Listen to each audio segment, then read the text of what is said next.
Good morning everyone. Once again मैं आप सबका अपने यूट्यूब चैनल बहुत बहुत स्वागत करता हूं। तो हमने लास्ट लेक्चर में जैसे कि शुरू किया था पॉलिटी के बारे में, और मैं अभी आप सबको पॉलिटी के बेसिक्स के बारे में ही बता रहा था कि ताकि आपका एक बार बेस क्लियर हो बेसिक्स में पॉलिटिक्स में कि पॉलिटिक्स एक्चुअली होती क्या है।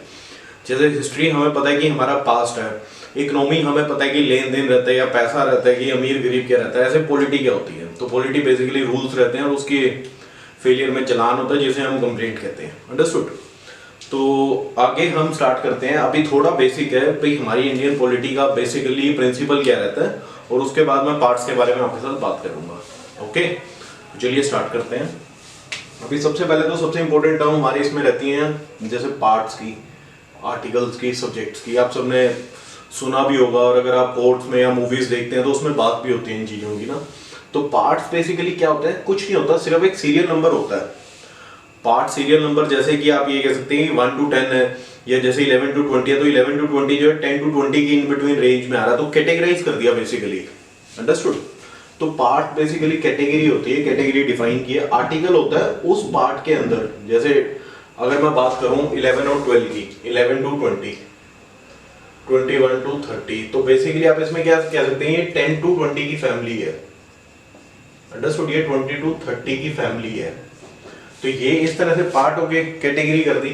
अब इनमें इसके अंदर 11 का क्या मतलब है, 12 का क्या मतलब है, ये फादर है, ये सन है, तो इस चीज को कहते हैं हम डिस्क्रिप्शन को कहते हैं आर्टिकल। हमारे डिस्क्रिप्शन जो है वो आर्टिकल में रहते हैं, और सब्जेक्ट रहते हैं टाइटल।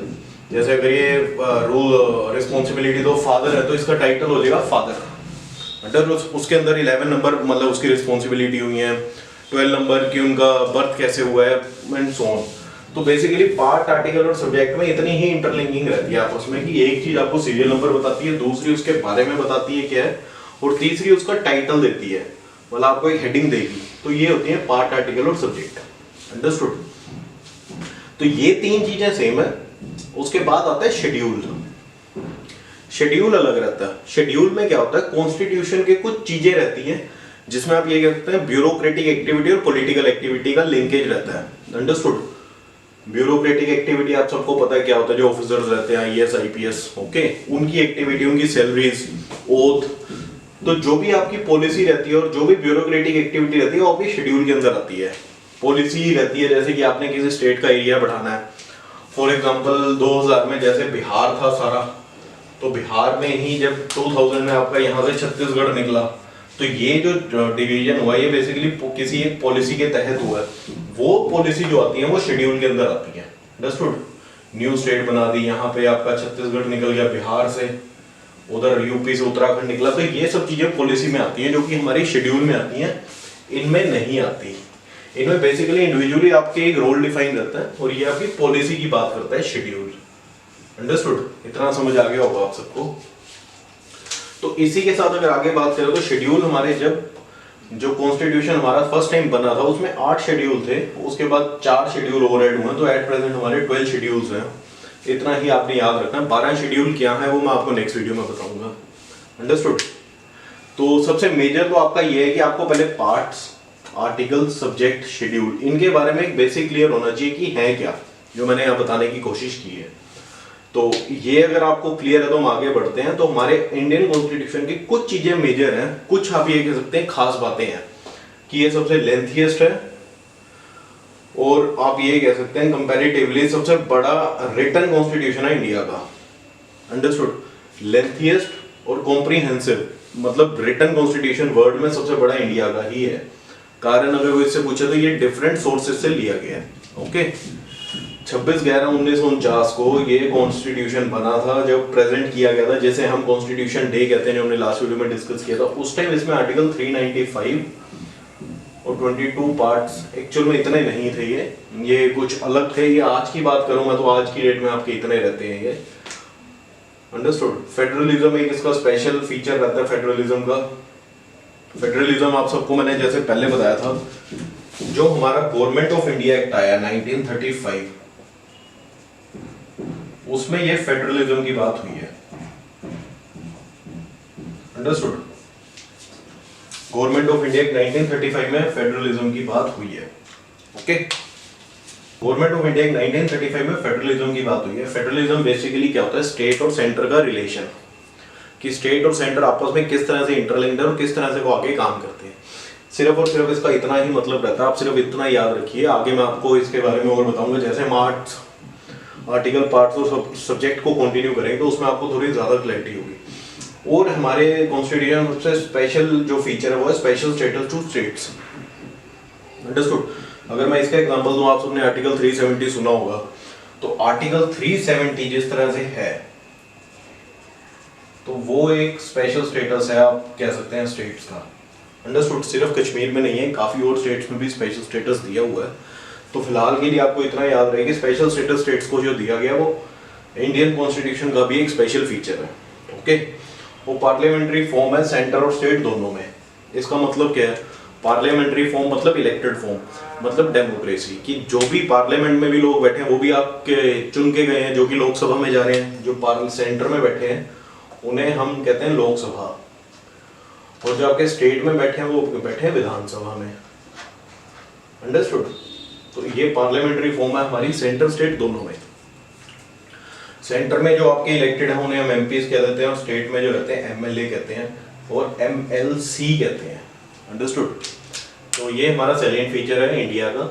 जुडिशरी की बात करूं तो जुडिशरी बिल्कुल इंडिपेंडेंस है, उसमें कोई पॉलिटिकल लिंकेज या कोई ब्यूरोक्रेटिक रेफरेंस या रिलेशन या कोई भी प्रेशराइज करने की ताकत कुछ नहीं है। तो जुडिशरी जो है वो बिल्कुल इंडिपेंडेंट है। इनकी अपॉइंटमेंट वगैरह भी कैसे होती है, थ्रू प्रेसिडेंट होती है, वो क्या होती है वो भी मैं आपसे आगे बात करूंगा, पर इंडिया जुडिशरी बिल्कुल इंडिपेंडेंट है। और सबसे मेन, जब भी इमरजेंसी लगती है, कोई वार डिक्लेयर होती है, कोई इमरजेंसी, आपकी political emergency, economic emergency, social emergency जो भी लगती है, उस टाइम आपकी ये यूनिटरी फॉर्म बन जाती है।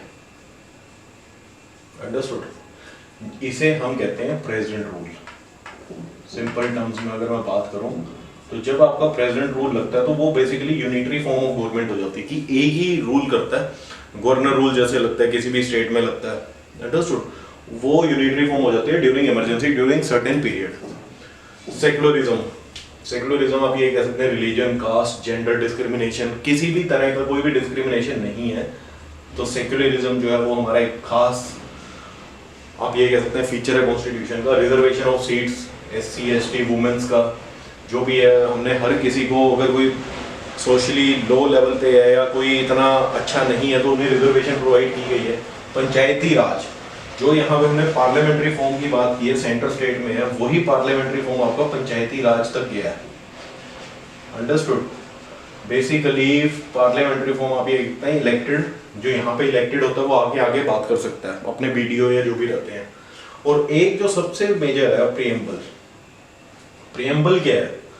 प्रियम्बल का मतलब है कि एक इंडियन जो प्लेज लेता है, वो प्लेज होती है कि we the people of India having solemnly resolved to the constitution of India, sovereign, social, democratic republic, justice, liberty, equality, fraternity. Understood. ये एक यूपीएससी में क्वेश्चन आया था जिसमें से लिबर्टी के बारे में उन्होंने पूछा था कि लिबर्टी रहती है। Liberty means freedom of thoughts, आप कह सकते हैं कि कोई भी आदमी कहीं पे भी कुछ भी कर सकता है, किसी से शादी करनी है तो बेसिकली वो लिबर्टी के अंदर आता है। जस्टिस के अंदर इक्वालिटी बिफोर जस्टिस, जो हम कहते हैं कि जस्टिस, आप ये कह सकते हैं कि जजेस को हम जस्टिस के नाम से देखते हैं।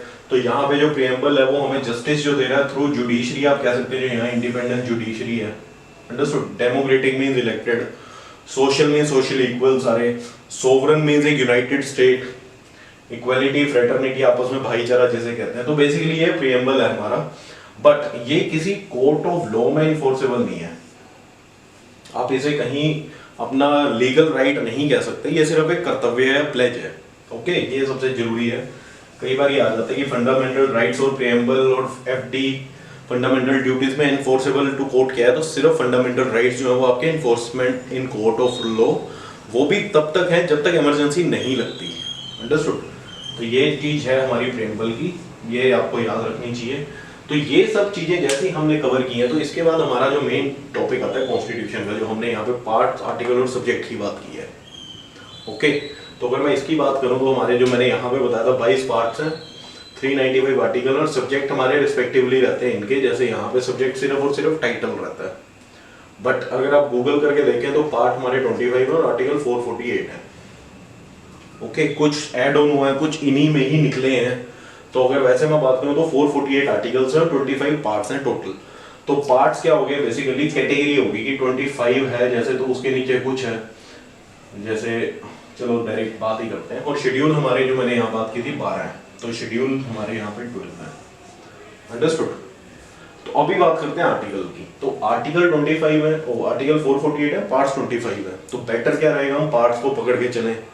ओके, अब सबसे पहले आपको ये समझने से पहले एक चीज बेसिक क्लियर हो कि हमारी जुडिशरी, हमारी गवर्नमेंट, आप ये कह सकते हैं लोकसभा की प्रोसीडिंग, इलेक्शन लड़ने का, इलेक्शन में वोट डालने का, प्रेसिडेंट के पास क्या क्या पावर रहती है, प्राइम मिनिस्टर के पास क्या पावर रहती है, स्टेट के एमएलए के पास क्या पावर रहती है, स्टेट के मिनिस्टर के पास क्या पावर रहती है, स्टेट के डीसी या डिस्ट्रिक्ट के डीसी के पास क्या पावर रहती है, ये सब चीजें A to Z। जैसे आज के डेट में आपका ये वाराणसी वाला एक मुद्दा चल रहा है बहुत ही, जो ज्ञान व्यापी मस्जिद का, उसमें वर्शिप एक्ट है जो 1947 का, उस एक्ट में क्या दिया हुआ है कि आफ्टर इंडिपेंडेंस जो चीज जैसे रही है वो चीज वैसे ही रहेगी, उसमें कोई तोड़ फोड़ नहीं होगी। अंडरस्टूड। जिसके तहत ये केस चल रहा है, कोई जो पक्ष, दूसरा पक्ष कह रहा है कि ये बिफोर 1947 जैसे भी था हमें वैसा चाहिए, कोई कह रहा है कि जैसे 1947 के बाद उस टाइम था वैसा कुछ चेंज नहीं होगा। तो ये चीज कहने का मतलब कि ये सब जो एक्ट की बात कर रहे हैं ये हमारा सभी इन्हीं चीजों के अंदर लिंक है। ओके, सब कुछ इन्हीं चीजों के अंदर लिंक है, हमारी पूरी पॉलिटी इसी के ऊपर है। तो ये बहुत इंपॉर्टेंट है, बहुत मेजर है ये थोड़ा। अब मैंने 25 में कोशिश की है कि हम सिर्फ 9 तक बात करेंगे, वो भी थोड़ा हेडिंग में, अदरवाइज नेक्स्ट लेक्चर में हम डीपली इन सब के बारे में बात करेंगे होते क्या है। ओके, तो अगर मैं पार्ट 1 की बात करूं, पार्ट 1 में हमारे 4 आर्टिकल आते हैं और ये पार्ट 1 आपका यूनियन और टेरिटरी के बारे में बात करता है, union and it's territory. Understood. तो अभी जैसे यहाँ पे बात हो रही थी तो सीरियल नंबर आ गया पार्ट, आर्टिकल में डिस्क्रिप्शन आ गई कि ये 1 to 4 में क्या, सब्जेक्ट आ गए यूनियन एंड टेरिटरी। इसी के बाद पार्ट 2 आर्टिकल 5 to 11 रहते हैं, ये बात करता है सिटीजनशिप की। पार्ट 3 जो हमारा आता है उसमें आर्टिकल 12 to 35 रहता है, ये बात करता है फंडामेंटल राइट्स की। पार्ट 4 जो हमारा आता है वो 36 to 51, ये बात करता है directive principle of state policy. Understood. इसके बाद आपके आते हैं फंडामेंटल ड्यूटीज, ये आते हैं पार्ट 4A में, ये आर्टिकल 51 है, ये बात करता है फंडामेंटल ड्यूटीज की। अब इसमें सबसे मेजर देखने वाली चीज ये है कि ये सब आपका सीक्वेंस में चल रहा है, पर यहाँ पे इसमें A लग गया है ना, यहाँ पे A लगा। इसका मतलब जब आपकी ये ओरिजिनल पार्ट लिखे गए थे, जो इस टाइम में कुछ वैल्यू थी इसकी, उस टाइम में ये पार्ट आपका नहीं था, मतलब फंडामेंटल ड्यूटीज उस टाइम में नहीं थी। फंडामेंटल ड्यूटीज हमारी 42nd अमेंडमेंट 1976 में ऐड हुई है। अंडरस्टूड। इस वजह से इसे डाला इन्हीं के साथ है क्योंकि इनका इंटरलिंक आपस में सेम है ऑलमोस्ट। तो इसे आर्टिकल 51A इसका यहाँ पे सुफिक्स लगा दिया और इसके यहाँ पे सुफिक्स लगा के इसको पार्ट 4A में जगह मिली है। ये आता है फंडामेंटल ड्यूटीज। पार्ट 5 में 52 to 151 यूनियन गवर्नमेंट का रहता है। पार्ट 6 में 152 से 237 स्टेट गवर्नमेंट का रहता है। पार्ट 8 में 239 से 242 यूटी का रहता है। पार्ट 9 में 243 से 243 ओ मींस ये बाद में ऐड हुआ है। तो अभी आप देखिए ये जैसी बाद में ऐड हुआ है, इसके नीचे 243 पी से 243 जेड जी तक म्यूनिसिपैलिटीज आती हैं और 243 जेड एच से 243 एक्स टी तक कोऑपरेटिव सोसाइटीज आती हैं। तो पार्ट 9, 9A, 9B। अंडरस्टूड। तो ये जो चीजें जिनमें सुफिक्स बाद में लगा हुआ है, ये सब चीजें आपकी बाद में आई हैं। और जैसे मैंने यहाँ पे बताया 42nd अमेंडमेंट है, तो कुछ अमेंडमेंट रहती हैं। अमेंडमेंट मींस कि कुछ टाइम में जैसे कोई आपने बात बनाई पर विद रिस्पेक्ट टू टाइम उस लॉ को चेंज करना पड़ रहा है, तो वो जो चेंज होता है वो होता है अमेंडमेंट्स का। अमेंडमेंट के थ्रू वो लॉ चेंज होता है और अमेंडमेंट भी एक वोटिंग के थ्रू होती है, जो लोकसभा और राज्यसभा में वोटिंग होती है, उसमें जैसी वोटिंग में मेजोरिटी आती है तो अमेंडमेंट अप्रूव होती है। अंडरस्टूड। अब इसमें सबसे मेजर जो एक चीज है वो देखने वाली ये है कि पार्ट 6 के बाद डायरेक्ट पार्ट 8 आ रहा है। यहाँ पे पार्ट 7 मिसिंग है और यहाँ पे आर्टिकल 238 मिसिंग है और पार्ट 7 मिसिंग है ना। तो बेसिकली पार्ट 7 था क्या आपका, पार्ट 7 था ये स्टेट। इसमें बेसिकली क्या था कि जब आपकी पार्टीशन हुआ था तो रीऑर्गेनाइजेशन ऑफ स्टेट, जैसे मैंने बात की थी और मैं यहाँ पे दोबारा से बात करूंगा उसके बारे में, रीऑर्गेनाइजेशन ऑफ स्टेट हुई थी तो पार्ट बी की जो स्टेट थी, ये पार्ट 7 उसके बारे में बताता था अंडरस्टूड। और जैसे ही ये आपकी रीऑर्गेनाइजेशन होगी, स्टेट्स खत्म होगी, तो 7th अमेंडमेंट 1956 के तहत इस पार्ट को खत्म कर दिया गया। तो इस वजह से यहां से ओमिट हो गया, ओमिशन हो गई, इसकी निकाल दिया गया। ओके, अभी ये सब चीजें आप देखिए, तो इसमें मैं आपको बताऊं, यूनियन गवर्नमेंट की बात करूंगा, 52 से 151 है, तो इसके अंदर आपका सारा कुछ आ रहा है।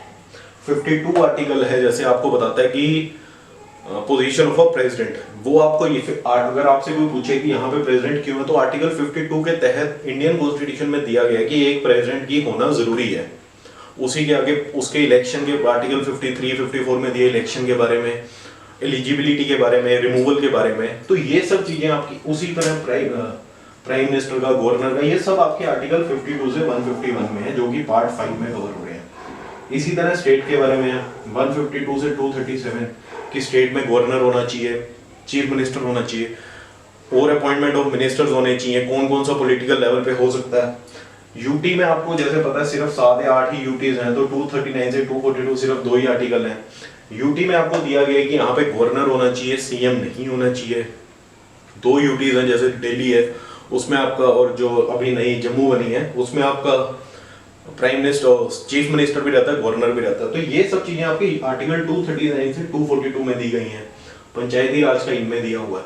तो बेसिकली आपके 9 आर्टिकल तक का अगर मैं बात करूं तो ये आपके इतने बनते हैं, और इनके अंदर ये चीजें आती हैं। अंडरस्टूड। दूसरी चीज, मैंने यहाँ पे पार्ट 22 लिखा है, यहाँ पे पार्ट 25 लिखा है, तो अगर आप ऐसे देखें तो ये पार्ट बनते हैं 9, है ना, 9B तक हम गए हैं। एक्चुअल में देखें 2 3 4 5 6 11, अदरवाइज ये बनते हैं 11। ओके, तो इस ये जो डिफरेंस आ गया 9 और 11 का, इस तरह से ये पार्ट बनते हैं 25, पर एक्चुअल में रहते हैं 22 कैटेगरी के हिसाब से। अंडरस्टूड। तो 9B तक हमने बात की है, इसके आगे हम बात नेक्स्ट लेक्चर में करेंगे। एक बार मैं आपको 25 या 22 पार्ट्स तक बताऊंगा, फिर इंडिविजुअली हम डिफरेंट पार्ट्स के बारे में डीपली बात करेंगे, और किन में यूपीएससी से आने वाले डायरेक्ट क्वेश्चन रहते हैं वो आपके साथ बात करेंगे। फिलहाल के लिए आपको ये रिलेशन याद रखना है कि पार्ट 1 में कौन से आर्टिकल और कौन सी कैटेगरी या सब्जेक्ट आता है। अंडरस्टूड। तो उम्मीद करता हूँ लेक्चर आपको समझ आएगा, और प्लीज वीडियो को लाइक एंड शेयर जरूर कीजिए, और चैनल को सब्सक्राइब करना मत भूलिए। इन दी एंड थैंक यू एंड जय हिंद।